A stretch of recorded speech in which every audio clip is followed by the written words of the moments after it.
रात के 11 बजे सुनसान सड़क पर एक बाइक रात के सन्नाटे को चीरती चली जा रही थी। दो दोस्त रोहन और मुकेश अपने दोस्त मोहित के घर जा रहे थे। रोहन और मुकेश आज पूरे 2 साल बाद अपने दोस्त मोहित से मिलने जा रहे थे। रोहन मुकेश से कहता है, यार अपने शहर में तो कुछ भी नहीं बदला। फिर मुकेश ने कहा, हाँ यार तूने सही कहा। यही सब बात करते दोनों चले जा रहे थे। उन्हें जाते जाते रात हो जाती है तो मुकेश रोहन से कहता है, यार रोहन रात हो गई है, मैं तो कहता हूँ वो कब्रिस्तान वाली रोड से मत चलियो यार। तो रोहन ने कहा, क्यों भाई तुझे डर लगता है क्या? अरे डर मत, मैं हूँ ना तेरे साथ। फिर रोहन की बात सुनकर मुकेश कहता है, नहीं यार बात डर की नहीं है, तुझे तो पता है ना कि वो कब्रिस्तान कितना श्रापित है। रोहन निडर लड़का था, इसलिए मुकेश की बात सुनकर रोहन ने कहा, यार तू कैसी बात करता है, मैं तो उसी रास्ते से जाऊंगा, उस रास्ते से टाइम कम लगेगा। मुकेश जानता था कि रोहन बहुत जिद्दी है, वो नहीं मानेगा, इसलिए मुकेश ने फिर कुछ नहीं कहा। उसके बाद रोहन उसी रास्ते से अपनी बाइक ले जाने लगा। वो दोनों कुछ ही आगे गए थे कि तभी उनकी बाइक झटके देने लगती है। तो मुकेश ने कहा, अरे यार क्या कर रहा है रोहन, थोड़ा सही से चलाना। तो रोहन ने कहा, अरे भाई मैं तो सही से चला रहा हूँ, पर पता नहीं इस बाइक को क्या हो गया। रोहन ने इतना ही कहा था कि तभी इनकी बाइक झटके खाते खाते आगे जाकर बंद हो गई। बाइक बंद होते ही रोहन ने कहा, अरे यार ये क्या हुआ, बाइक कैसे बंद हो गई? तो मुकेश ने कहा, अरे यार बंद हो गई तो क्या, फिर से स्टार्ट कर। मुकेश के इतना कहते ही रोहन ने फिर से बाइक स्टार्ट करने की कोशिश की, लेकिन बाइक स्टार्ट नहीं हुई।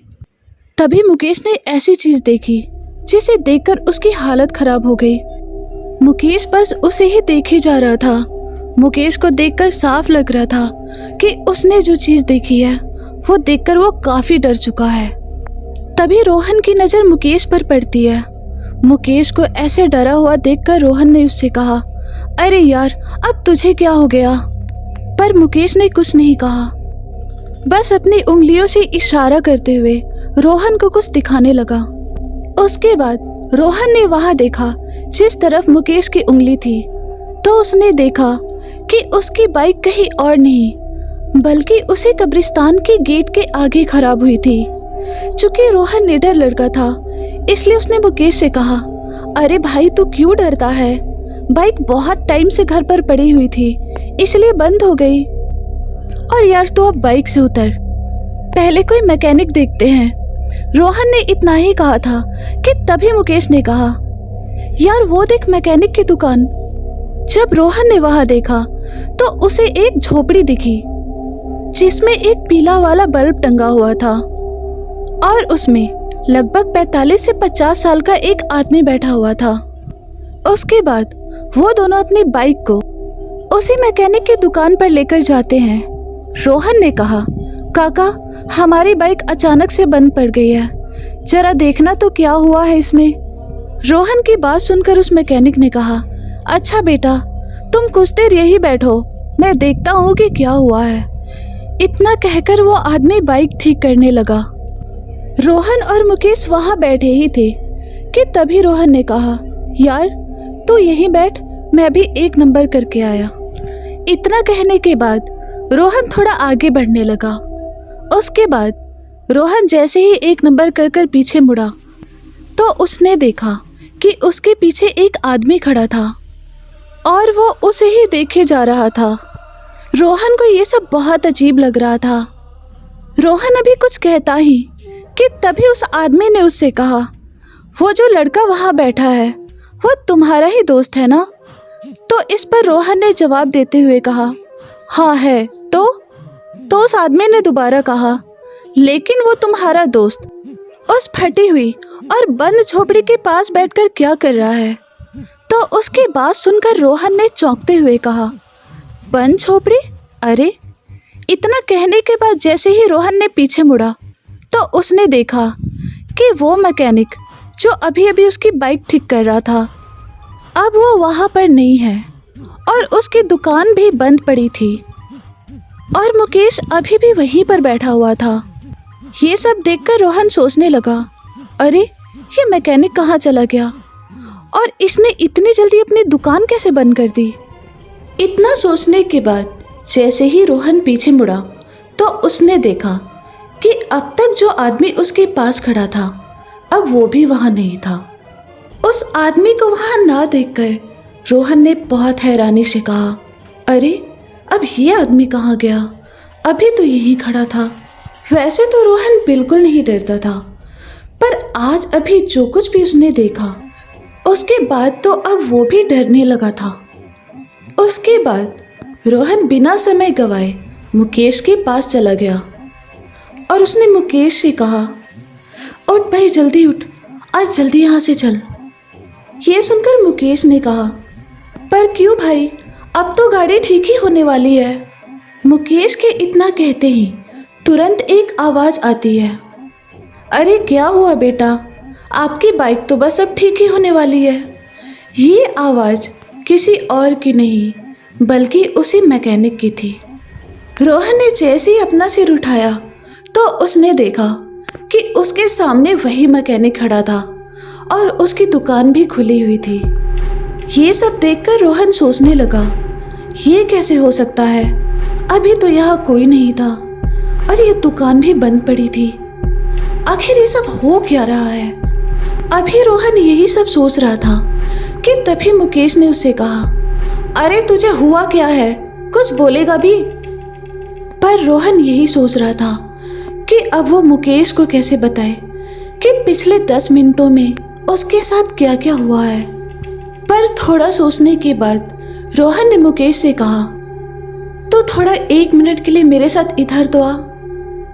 उसके बाद रोहन मुकेश को साइड में ले गया और उसने मुकेश से कहा, यार मुकेश, ये जो मैकेनिक है ना, मुझे लगता है कि ये कोई इंसान नहीं बल्कि भूत है। रोहन की बात सुनते ही मुकेश जोर जोर से हंसने लगा और उसने रोहन से कहा, माना कि मैं भूत से डरता हूँ, पर इतना भी नहीं कि तू जो कुछ भी बोलेगा मैं उसे मान लूँगा। चल अब मजाक बंद कर और चल अब गाड़ी के पास ही बैठते हैं। फिर रोहन ने कहा, रुक भाई। फिर उसके बाद रोहन ने उसे वो सारी बात बताई जो पिछले 10 मिनटों में उसके साथ घटी थी। ये सारी बातें सुनने के बाद मुकेश ने कहा, यार तुझे कोई वहम हुआ होगा। इतना कहने के बाद मुकेश वापस गाड़ी के पास जाने लगा। मुकेश ने रोहन की बात को मजाक में ले लिया था, इसीलिए अब वो दोनों वही गाड़ी के पास जाकर बैठ गए। अभी बस कुछ ही देर हुए होंगे कि अचानक उस मैकेनिक ने अपनी गंभीर आवाज में कहा, बाबू साहब, क्या आपने अभी तक ये नहीं सोचा, एक सुनसान सड़क है और उसके आसपास कोई दुकान नहीं है, बस कब्रिस्तान के गेट के आगे एक मैकेनिक की दुकान है। उस दुकान के बगल में जंगल भी है और तब भी उसने रात के 12 बजे तक अपनी दुकान खुली रखी है। ये सब सुनने के बाद मुकेश और रोहन एकदम चुपचाप थे और बस एक दूसरे को देखे जा रहे थे और उस मैकेनिक की बातें सुन रहे थे। फिर उस मैकेनिक ने अपनी बातों को जारी रखते हुए कहा, मैं आपकी बाइक ठीक तो कर दूंगा पर उसके कोई पैसे नहीं लूंगा। तो मुकेश ने झिझकते हुए कहा, पर क्यों? फिर उस मैकेनिक ने मुस्कुराते हुए कहा, मैं पैसे नहीं लेता और मुझे पैसे चाहिए भी नहीं, मुझे तुम दोनों की जान चाहिए। यह सुनकर दोनों हक्के बक्के रह गए और दोनों ने आव देखा ना ताव, दोनों तुरंत उठकर वहां से भागने लगे। दोनों लगातार भागते जा रहे थे लेकिन वो कब्रिस्तान की दीवार को पार नहीं कर पा रहे थे, यानी वो कब्रिस्तान से आगे नहीं जा पा रहे थे। दोनों को भागते भागते लगभग आधा घंटा हो गया था और अब दोनों की सांसें भी फूलने लगी थी। लेकिन अचानक दोनों भागते भागते रुक गए क्योंकि उन्होंने देखा कि उनके सामने वही मैकेनिक की दुकान थी और पास में वही कब्रिस्तान का गेट था। यानी वो दोनों भागते भागते उसी दुकान पर वापस आ गए थे।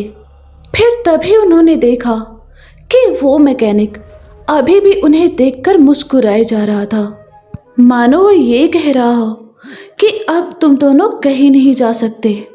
दोनों सोच में पड़ गए कि अब क्या करें। तभी रोहन ने मुकेश से जंगल की ओर भागने को कहा। फिर उसके बाद वो दोनों जंगल की ओर भागने लगे और अब भागते भागते वो दोनों जंगल के काफी अंदर आ चुके थे। और तभी दोनों को किसी औरत के रोने की आवाज सुनाई देने लगी। आवाज सुनकर पहले तो वो दोनों एक ही जगह रुक गए और फिर जिस दिशा से आवाज आ रही थी वो दोनों उस ओर आगे बढ़ने लगे। पर थोड़ी ही दूर आगे बढ़ने पर उन्होंने देखा कि उनसे बस कुछ ही कदम दूरी पर एक औरत बैठी अपने सिर को नीचे की ओर करके रोई जा रही थी। और रोहन को न जाने क्या हो गया था, वो उसी औरत के पास जाने लगा। मुकेश ने उसे रोकना चाहा, पर न जाने क्यों वो भी बिना कुछ कहे चुपचाप रोहन के साथ वहीं जाने लगा। उसके बाद रोहन ने उस औरत के पास जाकर उससे पूछा, अरे सुनिए, कौन है आप और इतनी रात को इस सुनसान जगह पर क्या कर रही हैं? पर उस औरत ने रोहन की बातों का कोई जवाब नहीं दिया, जैसे कि उसने रोहन की बातें सुनी ही ना हो। फिर रोहन ने उस औरत को अपने हाथों से टच करते हुए एक बार फिर से कहा, अरे कौन है आप और आप रो क्यों रही हैं? इस बार उस औरत ने रोहन की आवाज़ सुनी और अचानक से उसने अपना रोना रोक कर कहा, उसने मेरे पति को मार दिया। और इतना कहकर वो औरत फिर से रोने लगी। फिर मुकेश ने डरते हुए कहा, किसने तुम्हारे पति को मार दिया? फिर उस औरत ने गंभीर आवाज में कहा, उसने मेरे पति से अपनी गाड़ी ठीक कराई और जब मेरे पति ने पैसे मांगे तो उसने मेरे पति को मार दिया। और अब हम सबकी गाड़ी तो ठीक करते हैं पर पैसे नहीं लेते। इतना कहकर वो औरत चुप हो गई, लेकिन उन दोनों के होश उड़ गए। और तभी उस औरत ने अचानक से अपना सिर ऊपर किया और जैसे ही उन दोनों की नज़र उस औरत पर पड़ी तो उस औरत का चेहरा देखते ही उन दोनों का दिल दुगनी रफ्तार से धड़कने लगा, क्योंकि उस औरत का चेहरा पूरी तरह से सफ़ेद पड़ा हुआ था, जैसे उसके शरीर में खून की एक बूंद भी ना हो। फिर उस औरत ने उन दोनों की तरफ देखते हुए कहा, अब तुमने हमसे अपनी बाइक ठीक कराई है, अब तुम्हें मरना होगा, क्योंकि तुम भी पैसे नहीं देते और मेरे पति को मार देते। दोनों ने जैसे ही ये सुना तो उनके अंदर डर की एक लहर सी दौड़ने लगी। इसलिए दोनों ने अपना हाथ जोड़ते हुए विनती के सुर में कहा, देखो हमें जाने दो, हम तो पैसे देने ही वाले थे, प्लीज़ हमें जाने दो। तभी उनके पीछे से एक आवाज़ आती है, बाइक ठीक हो गई बाबू साहेब। आवाज़ सुनते ही जैसे ही दोनों ने अपने पीछे देखा तो वो मैकेनिक उनके पीछे ही खड़ा था और उस मैकेनिक ने फिर से कहा, आपकी बाइक ठीक हो गई। उसके इतना बोलते ही रोहन और मुकेश ने रोते हुए कहा, हमें जाने दो, हमने कुछ नहीं करा, प्लीज़ हमें जाने दो। उन दोनों की बात सुनकर उस मैकेनिक ने कहा, कुछ करने के लिए तुम लोग बचोगे तब ना। इतना कहकर वो मैकेनिक उनके पास आने लगा और वो जितना पास आ रहा था वो उतना ही भयानक होते जा रहा था। यानी उसका चेहरा सफ़ेद होने लगा था और उसकी आंखों से खून आने लगा था। और तभी उस औरत के रोने की आवाज़ भी बढ़ने लगी। उसकी आवाज़ इतनी तेज़ हो रही थी कि अब मुकेश और रोहन के कानों में चुभ रही थी और देखते ही देखते उनके कानों से खून आने लगा था। फिर उसके बाद वो मैकेनिक भी उनके एकदम पास आ गया, पर वो दोनों कुछ नहीं कर पा रहे थे। उन दोनों को ऐसा लग रहा था मानो उनके ऊपर लाखों चींटियां छोड़ दी गई हो और वो सब चींटियां उन्हें एक साथ काट रही हो। वो दोनों कुछ कर पाते इससे पहले ही उस मैकेनिक ने रोहन की दोनों आंखें निकाल ली। उसके बाद रोहन ने तड़प तड़प कर वहीं मुकेश के सामने अपना दम तोड़ दिया। पर मुकेश कुछ नहीं कर पा रहा था और तभी वो मैकेनिक उसकी तरफ ही देखने लगा और देखते ही देखते उस मैकेनिक ने मुकेश की भी दोनों आंखें निकाल ली और मुकेश ने भी वही तड़प तड़प कर अपना दम तोड़ दिया।